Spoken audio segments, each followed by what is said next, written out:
the hedge funds and Rich and me over whether this calculation of debt service burden, we say the debt service burden as a percentage of revenues is 36% today. And people say, you're just manipulating numbers.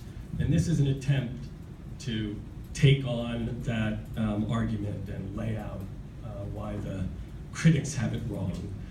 You'll be the judge. It's pretty straightforward and lays it out over the pages. So the last thing I want to touch on is the existing debt restructuring process to date.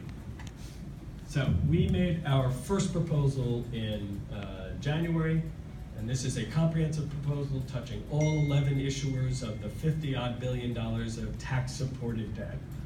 So we made a proposal to all creditors of all 11 issuers of the tax-supported debt, not PRASA, not PREPA. We excluded a couple of other entities that had their own revenues, but any entity whose ultimate ability to pay debt derives from the general fund was included in our debt restructuring proposal. And we did that because at the end of the day, if the University of Puerto Rico, which gets half of its revenues from the central government, if the University of Puerto Rico is dependent on the subsidy coming from the Commonwealth General Fund to pay its debt, then it's ultimately that any restructuring of the central government's debt service burden requires you to bring in the University of Puerto Rico's creditors. And so we've looked around and looked at all of the entities and said, who is ultimately dependent on the general fund for the payment of its debts? Which of the government entities are ultimately dependent on the general fund for the payment of their debts through direct transfers or subsidy payments, or through having the general fund having said, COFINA, you can collect our sales and use tax and incur debt. At the end of the day, the sales and use tax is a tax that belongs to the Commonwealth of Puerto Rico. It had to create that sales and use tax. It amends it. It happened to allocate it to COFINA so COFINA could raise debt. But again, if the central government tomorrow could decide there's no sales and use tax, we're done with that.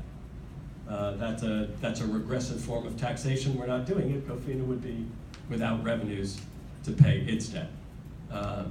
So that's not to say that the COFINA creditors wouldn't have some arguments about whether that's legal, but I'm just saying, as a matter of course, the authority to tax belongs to the central government, and that they used that authority to tax and allocated it to COFINA for purposes of raising debt. They could take it back if they wanted. So our first proposal, first was made on February, the second in April, the third just 2 months ago. And the first proposal, you can see the debt service burden on an annual basis, this is year by year by year, was in blue. That was our first proposal. That wasn't enough for the creditors. We proposed putting 15% of the projected revenues at the disposal of debt service. What we did is we stretched out the debt so we could pay more of it over time, which meant creditors had to take this is called a reprofiling. We stretched it out so we could pay more of it than 15% of revenues would otherwise support. Remember, we're driving that 36% of revenues for debt service down to 15%. That's a massive cut in current debt service. And the way we compensated the creditors for that loss is to stretch out the debt to 2051, and thereby, so we're paying mostly interest in the early years and then starting to amortize principal over a longer period, and thereby minimize the losses that the creditors would otherwise suffer from that reduction from 36% of tax-supported debt to 15% of revenue. That wasn't enough for the creditors, so we made another proposal, which is the gray, in April.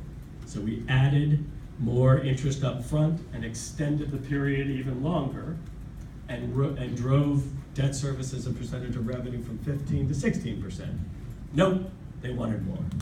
So we added in April, we did it again. We added even more interest in the early years, the green, and then stretched it out even further, and then said to ourselves, look, sometime over the next 10 years, we're gonna get more than inflationary growth, or this thing is over anyway, it doesn't matter. So we made an assumption that we will actually get some growth in the green proposal. And as a result, drove total debt service ultimately to $2.1 billion, not where we had originally started at $1.8 billion a year. And when you get to 2.1 billion out in 10 years from now, that creates more room for more debt service, and therefore a lower impairment of the creditors. But again, we were told by the GEO and COFINA holders to pound sand, that they weren't getting enough. They wanted more.